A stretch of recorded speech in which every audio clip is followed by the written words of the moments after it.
Buenas noches. Se abre la sesión, señoras, señores, queridos amigos, queridos alumnos.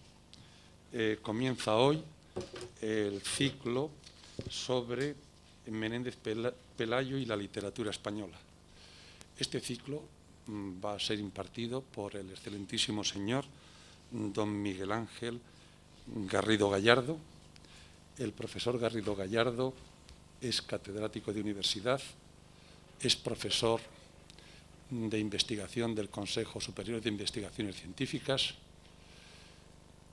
es hoy día, o tiene el cargo, o por lo menos desempeña las funciones de máximo responsable del campo de humanidades del Consejo Superior de Investigaciones Científicas. Ha escrito una veintena de libros sobre teoría literaria y fuentes de la teoría literaria. Pertenece a numerosas sociedades científicas, pertenece también al consejo editorial de revistas de su especialidad, tanto españolas como extranjeras, y ha dado conferencias tanto en España como en Europa y América. Hoy día dirige la revista de literatura española del Consejo Superior de Investigaciones Científicas y ha sido colegial de la Fundación Universitaria Española. El profesor don Miguel Ángel Garrido Gallardo tiene la palabra. Muchas gracias. Se sabe el profesor Amancio Lavandeira mi currículum mejor que yo y efectivamente he sido colegial, como bien ha dicho, de la Fundación Universitaria Española, que hoy me honra, encargándome este ciclo de clases sobre Menéndez Pelayo. No sé si la resonancia se puede mejorar, ¿no? Este ciclo de clases sobre Menéndez Pelayo, que lógicamente en el marco de la Fundación Universitaria Española tiene una significación especial. Los que de ustedes estuvieron en la conferencia sobre don Pedro Sainz Rodríguez recordarán que yo decía cómo don Pedro Sainz Rodríguez llegó a esta casa con el marchamo de ser, en palabras de don Luis Morales Oliver, director a la sazón de la Fundación Universitaria Española, otro Menéndez Pelayo. Menéndez Pelayo es el arquetipo del genio, del estudioso de la literatura. Y ciertamente, si no lo voy a repetir, si uno repasa la bibliografía de don Pedro consideraba a Menéndez Pelayo como el paradigma de lo que es un estudioso de la literatura. Y es interesante, o podríamos preguntar, ¿es interesante volver a Menéndez Pelayo? Porque esta mañana, cuando me ponían delante en una biblioteca para repasar los 11 tomos correspondiente a la edición nacional de sus obras completas que tratan de lírica, y yo iba espigando de uno en otro, yo tenía la sensación de que esta noche me podía pasar aquí lo que le pasó a un opositor hace algunos años. Estaba en un tribunal y llegó el turno del opositor, le dijimos el nombre, el opositor llegó nervioso, como se suele llegar, se sentó y era cuando se hacían sorteos sobre los temas que tenían que desarrollar y dijo, con este tema que me ha tocado en sorteo, tengo un problema enorme y es que tendría que estar horas y horas para poderlo desarrollar. Entonces empezó a desarrollar el tema y a los 12 minutos dijo, pues no tengo nada más que decir. No es tan absurdo como pudiera parecer a primera vista lo que le pasó a aquel opositor, y no sé si me va a pasar a mí ahora, porque el problema de los tomos de Menéndez Pelayo es que si uno se pone a repetir lo que dice, simplemente a recordar lo que dice, estaríamos horas y horas, y si uno se pone a sintetizar lo que dice, y más que a sintetizarlo, como verán ustedes, yo voy a hacer algunas escalas para explicar qué interés tiene hoy Menéndez Pelayo, si uno se pone a sintetizar lo que dice, de una manera general, podríamos sintetizarlo así. Menéndez Pelayo diseña el programa completo de lo que debería ser la historia de la literatura española, lo diseña en el siglo XIX y está por completar ese programa suyo en el siglo XX. Puesto a valorar a Menéndez Pelayo, tendríamos que decir, Menéndez Pelayo, sin duda, no solo porque lo diga don Pedro Seguí Rodríguez, es el más importante estudioso de la literatura española del último siglo. Y luego, puesto a desmenuzar cada uno de los temas que trató, cualquiera de ustedes, cualquiera de nosotros que hemos hecho el bachillerato y muchos de nosotros que hemos estudiado en una facultad de filología, veremos hasta qué punto coincide su programa con el programa hoy vigente en nuestras clases. Por otra parte, Menéndez Pelayo tenía el grave defecto del hacedor de tesis doctorales. No sé, en fin, cuántos de ustedes han tenido ya la experiencia, o sea, bastantes me consta, de hacer una tesis doctoral. Una tesis doctoral es un tipo de trabajo maldito que consiste en que cuando uno piensa que va a terminar una cuestión, descubre que relacionada con esa cuestión hay otras muchas y que además no puede dejar porque qué va a decir el tribunal. Y cuando llega a las otras 5 cuestiones, y así se va ahogando, hasta llegar a esas situaciones que no son nada inhabituales, en las que alguien siente una especie de pasmo ante la posibilidad de la tesis y se producen esas tesis que duran toda la vida y más que la vida, porque sobrepasan al que quiso hacer la tesis y la dejó inacabada. Esa experiencia que no les recomiendo a ustedes de ninguna manera, yo siempre a los alumnos recomiendo, no, esto se zanja aquí y adelante. Le pasaba a Menéndez Pelayo que al sentir la obligación de hacer una historia de la literatura española, porque con 21 años la criatura consiguió la cátedra de la Universidad Central de Madrid y pensaba que eso llevaba anejo y entonces era bastante cierto el confeccionar un manual de la materia, pues cuando se pone a hacer ese manual de la materia empieza a remontarse a los antecedentes, a ver los consecuentes menos en la literatura contemporánea y cada uno de los grandes programas que diseñó los dejó todos y cada uno, y eso también es cierto y es una limitación por terminar. Es una limitación en cierto sentido porque una persona que escribe los 65 tomos de la edición nacional me parece que ha cumplido suficientemente y que no se le puede exigir más. Por eso digo que plantearse la relación de Menéndez Pelayo con la literatura española podría ser cosa de limitarla a esta pregunta. ¿Qué interés tiene hoy la obra de Menéndez Pelayo en relación con la literatura española? Y quito del medio en relación con la historia de las ideas, en relación con la historia de la filosofía, en relación con la concepción de España, en relación con el hecho religioso. Con respecto a la literatura española, ¿qué interés puede tener hoy, leer hoy, un siglo después, a Menéndez Pelayo?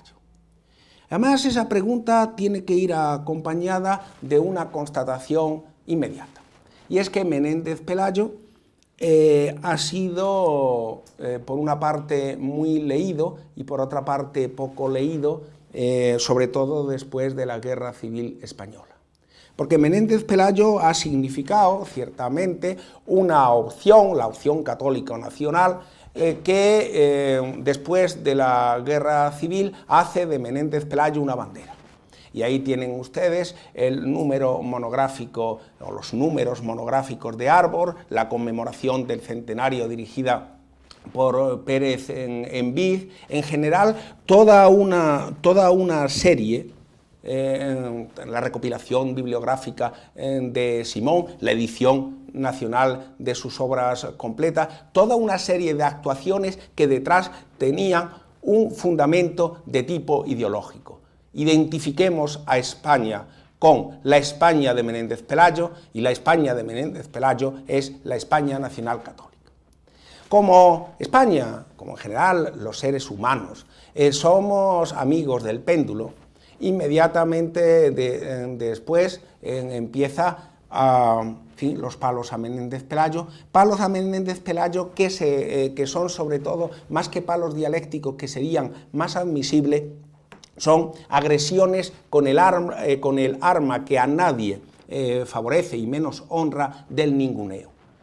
Se entra a saco en el inmenso acervo de la obra de Menéndez Pelayo y no se le cita. Y así ustedes tendrán experiencia, según de qué generaciones son, en su propia universidad. Así hemos estado, tiempo y tiempo.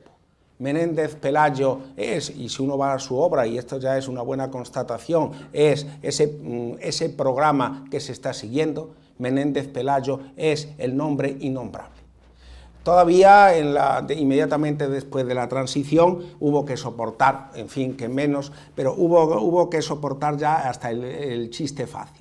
En los años de la posguerra, Menéndez Pelayo era el polígrafo santanderino o el sabio polígrafo, con un término que no es de uso en todas las lenguas, pero sí es de uso en la lengua española, porque escribió de todo, de varias cosas, el sabio polígrafo, y luego ya como descubrimiento y denuncia de don Marcelino, el propio Arbor, la propia revista Arbor del Consejo de Investigaciones Científicas, dice de Menéndez Pelayo con un chiste sin mucha gracia que es el sabio bolígrafo.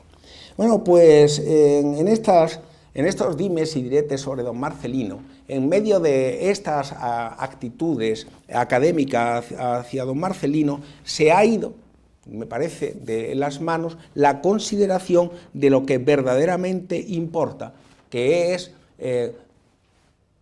qué hay hoy de aprovechable en la inmensa obra de don Marcelino y qué hay de desechable, de superado en sus estudios de literatura española.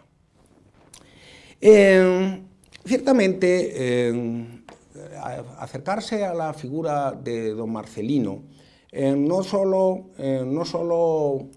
encuentra una resonancia especial por el hecho de sus adscripciones ideológicas, sino también por el hecho de su propia personalidad.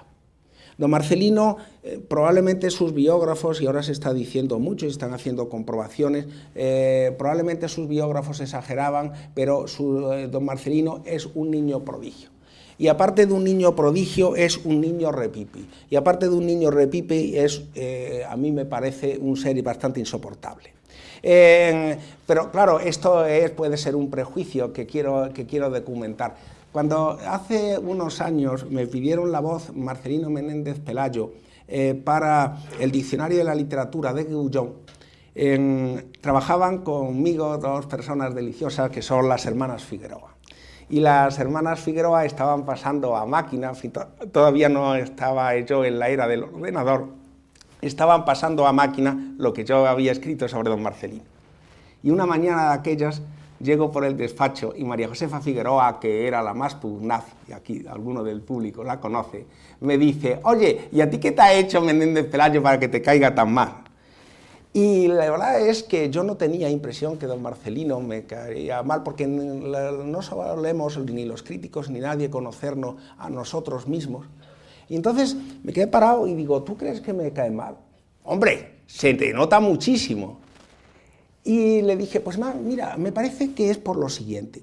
Porque Menéndez Pelayo, siendo jovencito de 20 años, se marchó a hacer unas investigaciones a Sevilla, a la Biblioteca Colombina. Y en Sevilla se echó una novia. Se echó una novia, prima suya, la Conchita Pintado con la que ya tuvo un detalle que no me gustó nada. Y es que le hizo unas poesías que, hasta ahí no tengo nada contra los que hacen poesía a la novia, que le hizo unas poesías que eran las mismas poesías, para no gastar tiempo, que le había hecho a una novia adolescente, de la época adolescente, a los 15 años, que había tenido en Santander. Pero ya el colmo de Menéndez Pelayo Y esto también hay críticos, ¿no? Sánchez Reyes, por ejemplo, que lo acogen como un gran mérito, sus nupcias con la ciencia. Pero yo digo que llega al colmo cuando descubre la Antoniana Margarita. La Antoniana Margarita, que es un texto absolutamente infumable, que pertenece a esa prosa científica literaria de los siglos XVI y XVII, y como descubre la Antoniana Margarita, deja a la novia. Pues no sé, probablemente era por esto, pero lo que ocurre al que se acerca a Menéndez Pelayo es que hoy, pasado el tiempo, cuando lo del krausismo de la época es una antigualla insoportable, cuando pensar que, en fin, que la institución, la benemérita institución libre de enseñanza es benemérita, libre y enseñante, porque Giner de los Ríos difunde el pensamiento de un pensador, que en fin es pensador por decir algo, que es el señor Krause, hoy, final del siglo XX, no tiene sentido. Lo que nos encontramos es con un Menéndez Pelayo que en Barcelona la lía, pero es que llega a Madrid y se enfrenta con Salmerón, en fin, era un macropedante, se enfrenta con Salmerón a todo esto con 18 años y dice: a mí no me suspende usted, que no lo suspende usted, lo va a ver, me va a suspender su tía, se marcha a Valladolid, como no hay mal que por bien no venga, allí se pone en relación con Gumersindo la Verde, porque Gumersindo la Verde se queda boquiabierto, como se quedaba cualquiera ante el portento de erudición del tal muchacho. Y termina por eso la carrera en la Universidad de Valladolid. Esta publicidad es involuntaria. No todas, que pasen todas las que quieran, da un respiro. Bien, entonces tenemos que uno se acerca a la obra de Menéndez Pelayo, hoy, final del siglo XX, y se encuentra con un panorama ideológico que le es enormemente ajeno, con unas posturas combativas, no digamos lo de la ciencia española, que no tienen nada que ver con la situación de hoy, donde todo el mundo reconoce que estamos en el número 11, no sé cómo se pueden medir estas cosas, en el número 11 de los países en la clasificación, en la lista de la ciencia mundial, donde encontramos un tipo de retórica, de retórica discursiva, que nos resulta enormemente alejada. Todo el mundo recuerda aquello del brindis, del retiro, ¿no? España, martillo de herejes, luz de Trento, iluminadora, que nos resulta enormemente lejana. Menéndez Pelayo, en esos sentidos, solo en esos sentidos, pero no son pocos, tira para atrás. Ahora bien, si fuéramos capaces, o si somos capaces de superar esos inconvenientes que son inconvenientes del tiempo y que son inconvenientes en cuanto a la posible pedantería, que también he dicho antes que todo tiene sus ventajas y sus inconvenientes, dan lugar, como toda ambición científica, a un saber verdaderamente enciclopédico. Menéndez Pelayo viajó por las bibliotecas de París, de Bolonia, de Nápoles, de Lisboa, poquitas bibliotecas porque entonces no estaba de moda el turismo científico, se trabajaba más y se viajaba menos. Y sin necesidad de mayor turismo científico, esto lo hace en los 3 primeros años al final de su carrera, acopia esa ingente masa de materiales que suponen estas obras completas. Pues, insisto, si prescindimos de esos aspectos que nos pueden echar para atrás, nos encontramos con un autor que nos ha diseñado una historia de la literatura española mucho más actual que la mayoría de las historias de la literatura que tenemos en estos momentos al uso. Nos encontramos con un autor que todavía mantiene palabras definitivas sobre nuestra lírica, sobre los orígenes de la novela, sobre la comedia, la llamada comedia española, la comedia española de la Edad de Oro, muy especialmente sobre Lope, y desde luego que es la base, sigue siendo ahora mismo la base para estudiar la teoría literaria española. Es más, insistiré luego en ello, el cuidado por los aspectos teóricos, quiero decir, los aspectos reflexivos de que no se trata solo de acercarse a los textos y hacer una pura enumeración de los textos disponibles, y eso que Menéndez Pelayo dio muchos textos para el canon de la literatura española que no estaban accesibles antes de él, esa actitud está presente en toda su obra. Digo, pues, que Menéndez Pelayo nos ofrece un estudio de la poesía lírica española que tendríamos que mirar con mucha atención. ¿Se recuerdan ustedes? Los datos se los voy a repetir en un momento.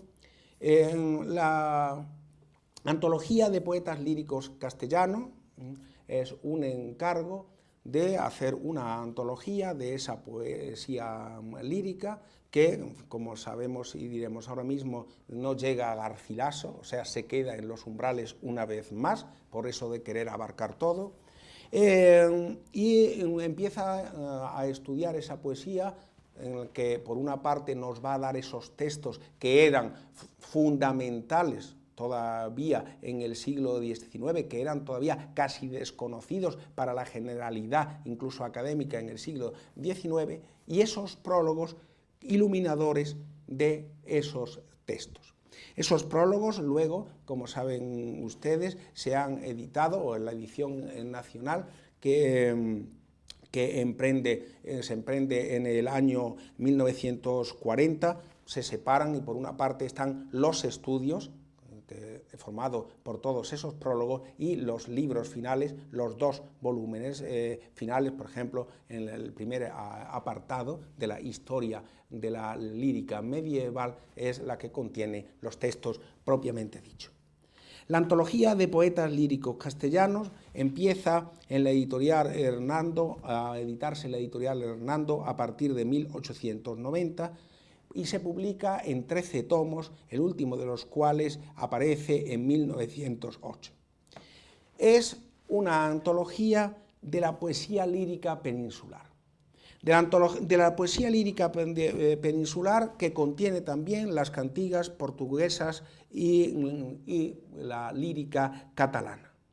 Tenemos ya una primera toma de postura muy propia de Menéndez Pelayo y que a final del siglo XX o a principio del siglo XXI tenemos que repensar, que es el concepto de literatura española.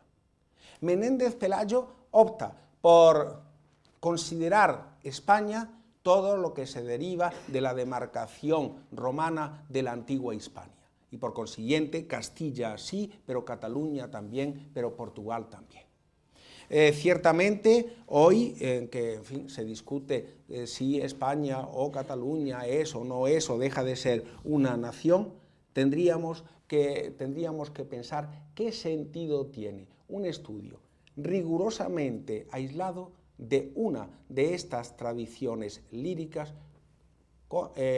totalmente despegadas de las tradiciones líricas vecinas. Y ciertamente, y esto ya es mucho más discutible, en la postura de don Marcelino, esta lírica se estudia en relación con la lírica latina, incluso con la lírica, los himnos, la lírica latina hispánica, porque él considera España esa Hispania que escribe en latín.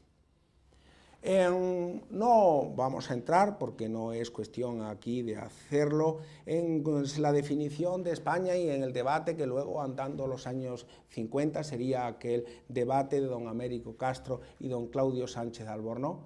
Lo que sí es cierto que, frente a tanto exclusivismo actual, don Marcelino, para bien o para mal, yo creo que para bien, es un autor que procura ser omnicomprensivo. Es un autor que valora, pero no discrimina por razones que no sean las del valor literario.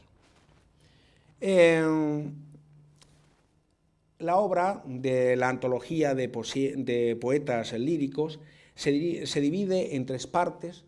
Una, la que tiene los primeros 5 tomos en la edición nacional, es la historia de la poesía española en la Edad Media. La segunda es el tratado de romances y la tercera es la que se refiere a Boscán. Se interrumpe tras Boscán cuando se disponía a acometer el estudio de Garcilaso. Realmente se podría pensó en la crítica de Menéndez Pelayo, aquellas palinodias de don Marcelino que decía en don Dámaso Alonso, pensó Dámaso Alonso en qué se podría esperar de la sabiduría y la capacidad crítica de don Marcelino si se hubiera enfrentado con los grandes autores de nuestra edad de oro. Eso es un futurible y desde luego desde un punto de vista, si se quiere llamar así, científico, bastante inútil y bastante discutible al menos. Estudia los romances viejos y tiene, como les decía, un preámbulo lírico de la lírica latinoclásica, los latinos cristianos, los árabes y hebreos. Y es un mérito que en todos los manuales, por eso no insistiré en ello, se reconoce el que intuyera la existencia de versos romances engarzados en los poemas hebreos de Yehuda Leví. Y esto Menéndez Pelayo, como ustedes recuerdan perfectamente, lo dice un siglo antes del descubrimiento de las jarchas.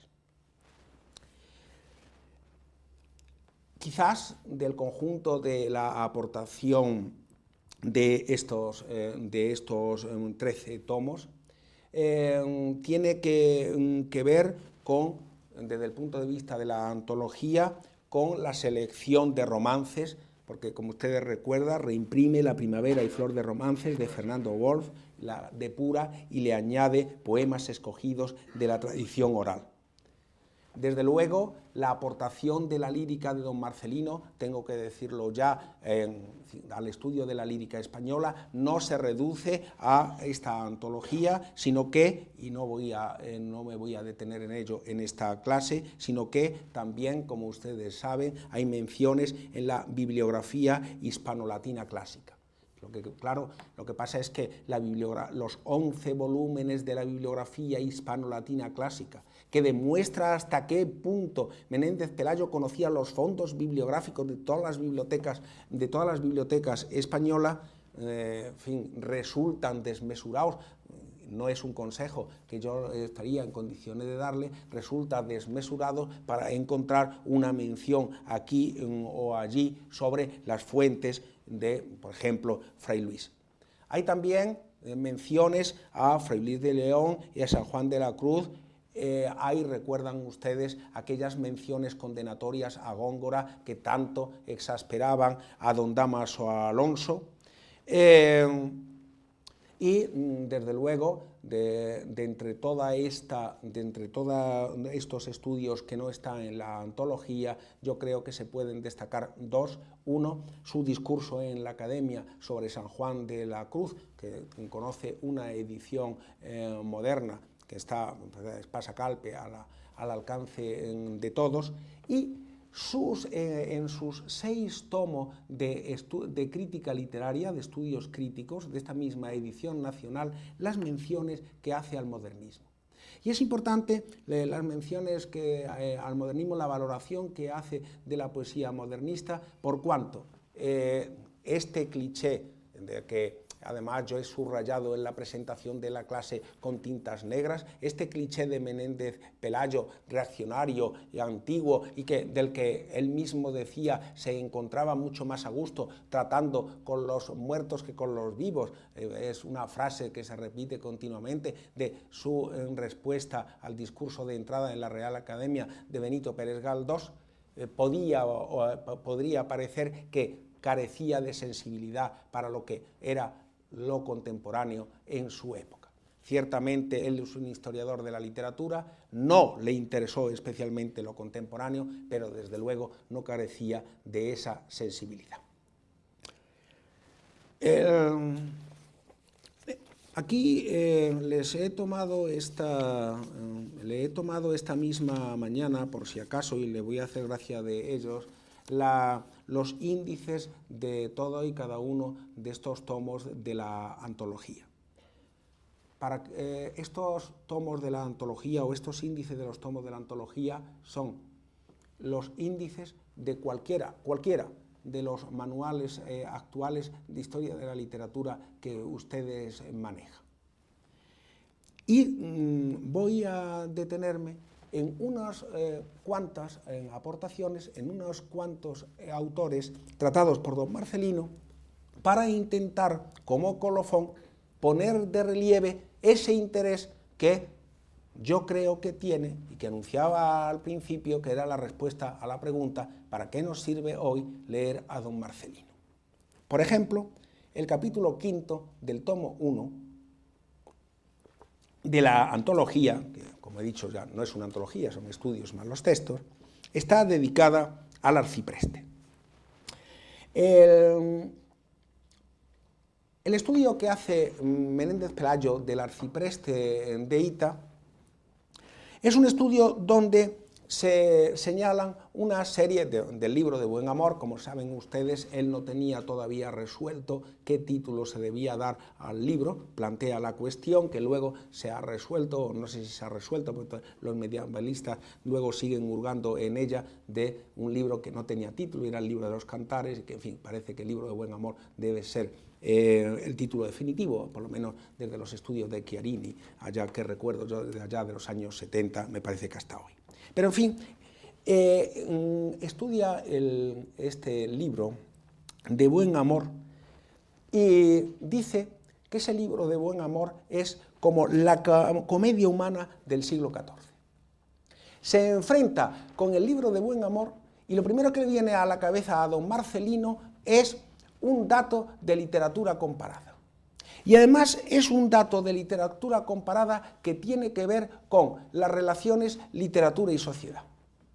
Fíjense ustedes que cualquiera hoy, en fin, por poco versado que sea en teoría literaria, Balzac y la comedia humana, aparte de que ahora celebramos el centenario y todos tendremos que dar alguna conferencia en algún sitio sobre la comedia humana, pero por poco versado que sea, le suena la comedia humana a Lukács, a la teoría de la literatura marxista más rigurosa del siglo XX, y a esa apreciación de que Balzac, que era un reaccionario, como, aun sin darse cuenta, pone de relieve la marcha de la sociedad en un momento determinado de la historia, como es capaz de ver la tipicidad de un momento dado que mira hacia el futuro en esa dialéctica ineluctable, resulta que la comedia humana es, diría Lukács, una gran obra.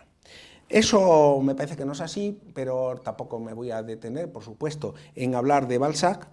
Sin embargo, sorprende que lo que diga Menéndez Pelayo, en primer lugar, muy en primerísimo lugar, del arcipreste, es algo que es profundamente cierto. Y es que la literatura, y en concreto la obra del arcipreste, es una fuente histórica de primer orden, porque nos da a conocer, nos pone de relieve aquellas cosas que no están ni en las crónicas, ni en los fueros, ni en los cuadernos de corte. La vida de la época del arcipreste no está en los datos de los documentos notariales de protocolo, los documentos que podríamos llamar históricos, sino la vida cotidiana, donde se puede ver con todas las matizaciones, cuando la fuente que tenemos es una fuente literaria, está en lo que nos dice el arcipreste. Y lo mismo, y vuelve a comparar, que la Roma imperial no se conocería sin la novela de Petronio, aun cuando siguieran existiendo los textos de Tácito, no conoceríamos esta época de España si no conociéramos, si no se nos hubiera legado el libro de Buen Amor. Frente al que pudiera tener la sensación de que este tipo de estudioso de la literatura del siglo XIX es por obligación, por definición, por convención. Toda la teoría literaria del siglo XX se monta sobre la oposición a la historia de la literatura. Un historiador que cuenta fechas, datos externos, historieta de los autores, nos encontramos con un Menéndez Pelayo que, enfrentándose con el texto de Juan Ruiz, lo primero que se le ocurre es que es un fresco de una época, y que es un fresco de una época que se puede poner en relación con grandes frescos de otras épocas, la literatura de Balzac o el satiricón de Petronio. Claves de estudio de literatura y sociedad, claves de estudio de literatura comparada, claves que a cualquiera hoy se le explica en clase como un no va más de la modernidad y que están no solo teorizadas ni principalmente teorizadas, sino hechas, investigación seria y jugosa en la obra de don Marcelino.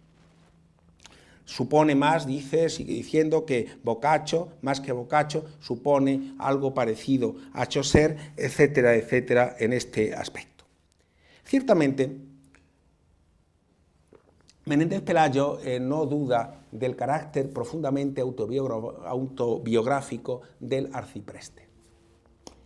Claro, yo no me atrevería a decir que don Marcelino tiene la razón, es más, me atrevería a decir que con los estudios posteriores, pensar que el arcipreste pues, es realmente un arcipreste de Hita, que lo que se cuenta de la Serrana pues, que es autobiográfico, que la cárcel es la cárcel de Toledo de don Gil Albornoz por portarse tan mal como clérigo, cosa que Menéndez Pelayo dice, hombre, hay que ponerse en el momento histórico, portarse tan mal como clérigo no estaba nada mal visto en su época y desde luego menos para llevar a la cárcel.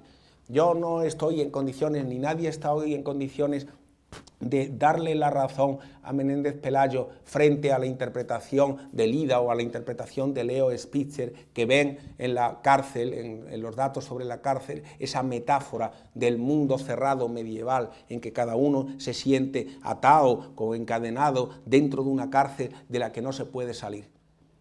Probablemente tan excesiva es la interpretación autobiográfica de don Marcelino como la interpretación simbólica de una cierta estilística genética de los años 50.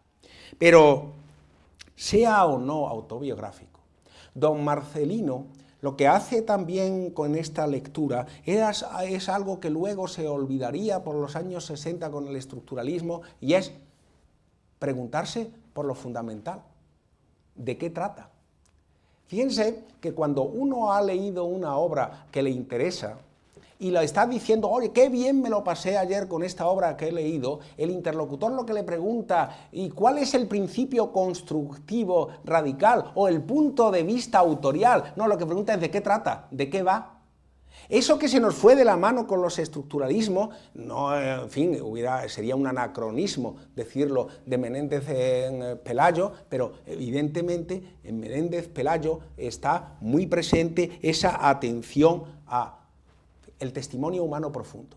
Porque digo esto de la autobiografía porque vamos a suponer que el arcipreste de Hita no protagonizara ninguno de los sucesos que se nos cuentan en este centón de cosas diversas que sistematizó también don Marcelino, como ustedes saben, que es el libro de Buen Amor, y que luego autores posteriores, Blecua y otros, han tenido que matizar.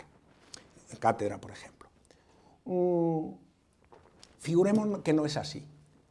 Pero, en el fondo, como toda creación literaria, aquello que se cuenta le ha podido pasar a un ser humano, y en cuanto le ha podido pasar a un ser humano, le puede pasar a cualquier ser humano y por consiguiente tiene un carácter público e infinito, tiene un carácter profundamente biográfico. Bueno, lo voy a ilustrar, se me acaba de venir a la cabeza, lo voy a ilustrar con una anécdota si no logro expresar lo que quiero decir.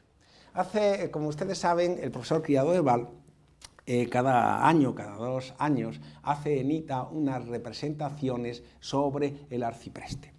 en fin, sobre el libro de Buen Amor y otras cosas, ¿no? De la camillería y tal, pero sobre el libro de Buen Amor muy especialmente. Y el profesor Criado de Val, no sé si está presente, pero en fin, no me importaría, el profesor Criado de Val está muy identificado con el arcipreste y con el mundo de la picaresca. Entonces, un día, en fin, consiguió que fuera a una de estas veladas a Ita, y en fin, con un compañero de allí, del Instituto de Filología del Consejo y su mujer, y estábamos allí, habiéndolo pagado a peso de oro, porque teníamos un hambre que nos moríamos, estábamos comiendo unas chuletas frías con un vaso de sangría, que se suponía que era una cena medieval y tal, ¿no? Y, en fin, mi amigo este que me acompañaba estaba muy caliente y tal, haciendo así un gesto que hace, es que no hay derecho, esto es un timo, este dinero, ¿qué tal? Pero en esos momentos en que decía cómo no había timado el pobre criado, no, sería, en fin, la organización, él es incapaz de timar, cómo no había timado, en ese momento aparece Manolo Criado corriendo, y detrás una jauría, la metáfora es muy adecuada, una jauría de unas 100 personas. Entonces, como nosotros estábamos en un hueco, Manolo Criado de Val se tira literalmente al hueco y dice, tapadme, tapadme. ¿Pero qué te pasa, Manolo? Dice, fíjate eso, son del INI, el Instituto Nacional de Industria, y le he vendido unas entradas a 5.000 pesetas con derecho a la cena medieval, y ahora fíjate, me la quieren reclamar. Cualquiera de los textos del libro de Buen Amor son perfectamente revividos en esta escena, es decir, esta prepicaresca, es la prepicaresca que yo he podido ver encarnada, que todos hemos podido ver encarnada, independientemente o no de que ese se llamara Juan Ruiz. Bien, estas claves, poner en el lugar del otro, ese que la literatura nos sirve para compartir un descubrimiento, está presente siempre, ciertamente algo trampa elegir en los comentarios de Menéndez Pelayo al arcipreste de Ita, lógicamente voy a favor de mi tesis, pero está siempre presente en la obra de don Marcelino. El carácter, por ejemplo, de la risa. El carácter de la risa que trata Menéndez Pelayo con respecto a la obra del arcipreste, y que hoy a cualquiera de nosotros, de manera pedantesca, se nos ocurriría que está tan cerca de la visión de la polifonía o de las contrafacta de Bakhtin. Y en realidad, Menéndez Pelayo, poniéndose ante el fenómeno de la risa, de la ironía burlesca del arcipreste, está comentando algo que es profundamente cierto y que a uno se le escapa si estudia la historia de la literatura al margen de la historia del pensamiento, de la historia de las ideas, de la historia de la cultura. ¿Por qué el arcipreste, en todo su contexto, independientemente que fueran un centón de textos, incluso ahora dicen de ejercicios universitarios, etc., en todo este contexto puede reírse de él? Puede reírse porque está, en fin, y no hace falta la batalla de don Carnal y doña Cuaresma, porque está, recordar, digo aquí, está inmerso en una cosmovisión católica en que todo tiene solución. El arcipreste es un producto, y cuando don Marcelino habla de la cultura católica, no solo puede entenderse en el sentido en que se le ha, si se quiere decir así, no importa, manipulado, según decía al principio de esta clase. Hay que entenderlo también en el hecho obvio de que el arcipreste, los arciprestes, los autores, el autor, quienes fueran, están participando de una visión del mundo en que todo tiene solución. Y en el siguiente es posible reírse de las debilidades. Solo uno puede reírse de las debilidades sin rasgarse las vestiduras por las consecuencias nefastas de las debilidades, cuando en el fondo tiene un horizonte mental en que todo lo tiene resuelto. Esto lo ve en el arcipreste Menéndez Pelayo, Y esta es una interpretación que después de él se le escapa a muchísimos de los más afamados medievalistas. Sí, literatura y sociedad, literatura comparada, literatura, ideas, instancias imprescindibles en una cabal historia de la literatura, en un cabal estudio de la literatura, infrecuentes, por lo general, aún hoy, absolutamente nítidas en el trabajo de Menéndez Pelayo. También, como toda persona que escribe mucho, mete mucho la pata. Si nos pusiéramos eruditos, en fin, en las distintas referencias que hace a la comedia de la vieja, de la viejorra, de Bétula, pues ciertamente desde el punto de vista erudito no es así, porque lo que pasa es que confunde el de Bétula con el Pánfilus de Amore, y unas veces lo confunde y otras no, porque tenía el vicio, en fin, propio de la rapidez de citar de memoria. Y esto ocurre no solo aquí, sino a lo largo también de toda la obra, y es una limitación que hay que decir, de manera que cuando uno acude a Menéndez Pelayo con ánimo de investigar, aparte de acudir a él y enriquecerse, tiene que comprobar los datos. Una advertencia que no es de ninguna manera ociosa. Finalmente, a este respecto, Menéndez Pelayo señala la importancia del estilo del arcipreste. Es decir, como luego repetiremos en Jorge Manrique, resulta que la literatura no es cosa solo de tema, sino que es cosa también de estilo. Hoy diríamos de forma de contenido, es de estilo que transfigura el tema. Porque claro, los temas, los grandes temas, el amor, la muerte, el odio, la vida, esos grandes temas son comunes absolutamente para todos. Si dejáramos el nivel temático en estas abstracciones, nada literariamente podría ser bueno ni malo, todo sería igual.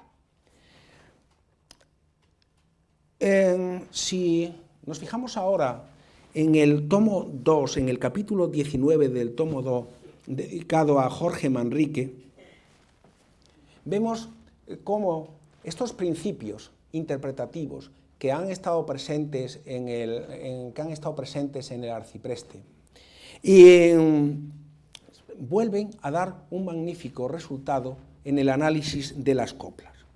Ciertamente, cuando él empieza diciendo que la elegía española subraya lo racial y lo católico, podremos estar en ese tipo de retórica de época que nos distancia de cómo hoy nos expresaríamos. Pero cuando se fija en la elegía de las coplas a la muerte de su padre y empieza a preguntarse qué tiene de distinto estas coplas en ese mundo de las coplas de la muerte, o en ese mundo de preguntarse por las damas de antaño de Vilón, ¿qué tienen de distinto? ¿Qué pasa con estas obras en cuanto al plan de composición, en cuanto al encadenamiento de sentencia? Son frases literales de don Marcelino. En cuanto a imágenes y colores, se refiere a los colores retoricales.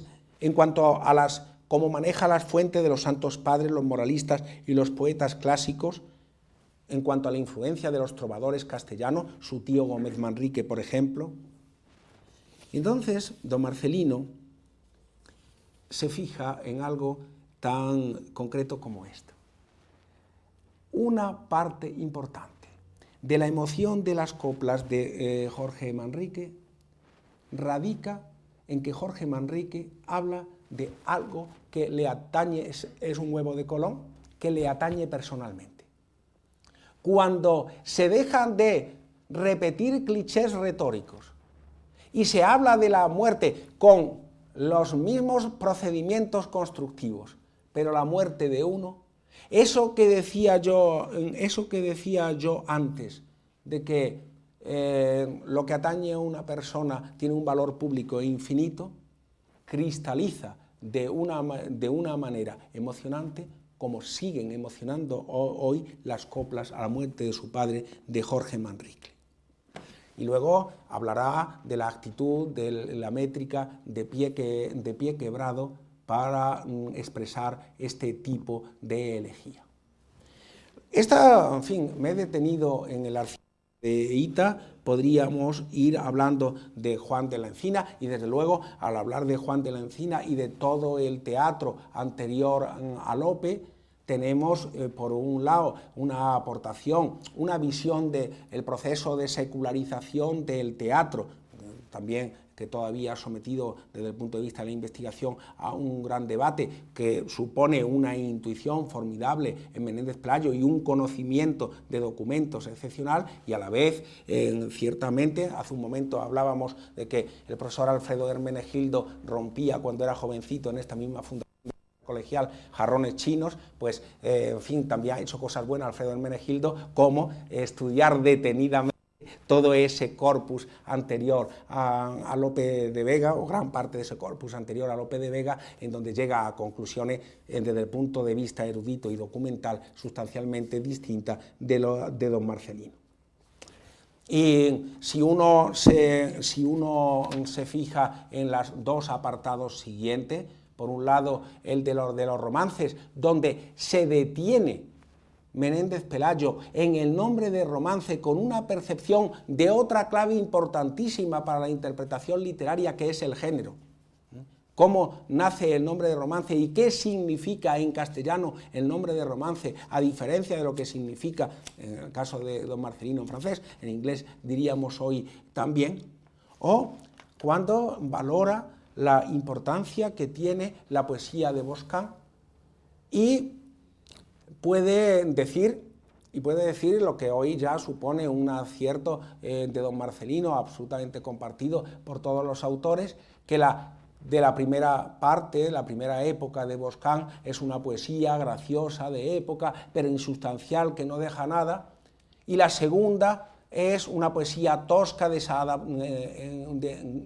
tosca en su adaptación del ritmo italiano al ritmo español, pero que no solo rítmicamente, que tiene el mérito de ser el pre-Garcilaso, realmente en esas poesías que publica Garcilaso se venden gracias a Garcilaso y no a Boscán, como se encarga de subrayar don Marcelino, pero sobre todo que en esa segunda parte Boscán es poeta, porque aunque no logre hacer una poesía perfecta desde el punto de vista rítmico, sí que se compromete en algo sustancial de la lírica, en descubrir algo que afecta al ser humano y que puede ser, insisto por tercera vez, compartido por todos. Sí me ha dado la antología de poetas líricos, para no decir a los 10 minutos que ya no tenía nada más que decir, hasta tal punto que voy a irme directamente a las conclusiones.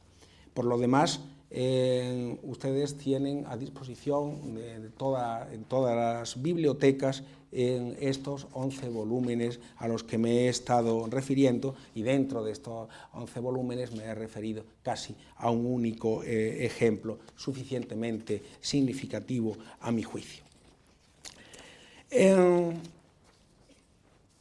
La pregunta era, desde el punto de vista de la aportación al estudio de la lírica española, que tiene la limitación de terminar en Boscán y no haber estudiado a los grandes, si se puede hablar así, de Menéndez Pelayo, que es hoy inaceptable y qué interés puede tener volver a su lectura. Es inaceptable el excesivo peso biográfico que da a su interpretación.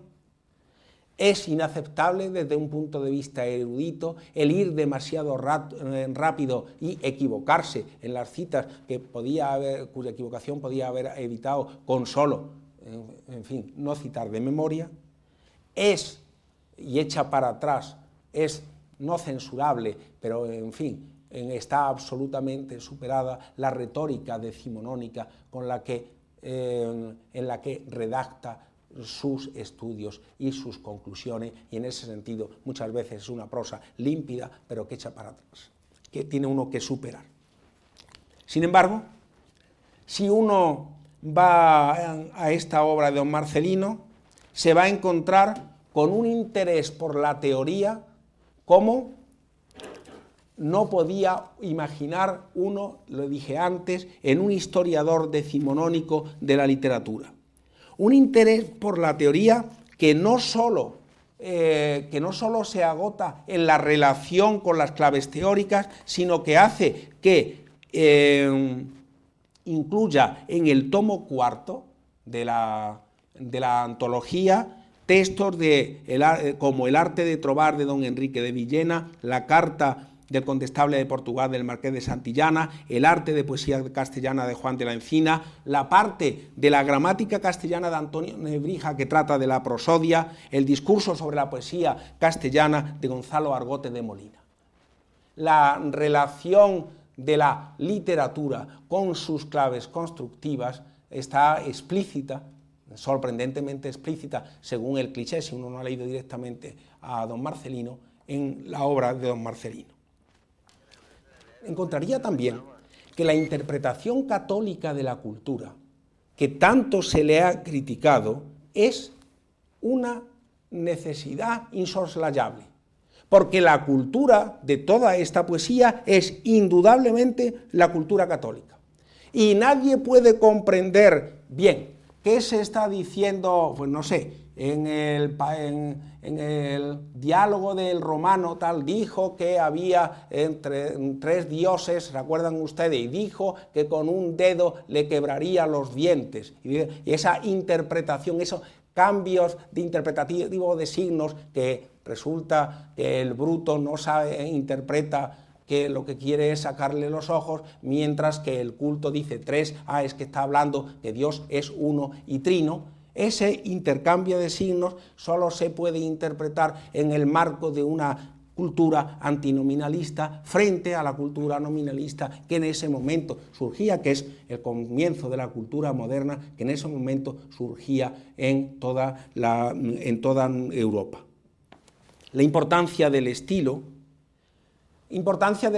porque literatura es decir de una manera adecuada, estilo, lo que todo el mundo ha sentido sin saberlo decir así. La importancia de la literatura comparada y en general el hecho percibido perfectamente por Menéndez Pelayo de que la historia de la literatura es también, y quizás antes, una historia de la lengua literaria y por consiguiente también una historia de la cultura literaria. Don Marcelino hoy nos puede servir para estudiar la literatura española y enseñarnos por dónde hemos de caminar para nuestras propias investigaciones. Quizás lo menos importante sean ya los datos que, cogidos de don Marcelino, están hechos, pues se están convertidos en un bien mostrenco. Lo que no se ha convertido en un bien mostrenco es ese modo de historiar de don Marcelino, que puede volver a repristinar el conocimiento, en este caso, de la poesía lírica medieval española. Volver a don Marcelino y concretamente a la lírica, que es nuestro tema hoy, de ninguna forma es perder el tiempo. Muchas gracias.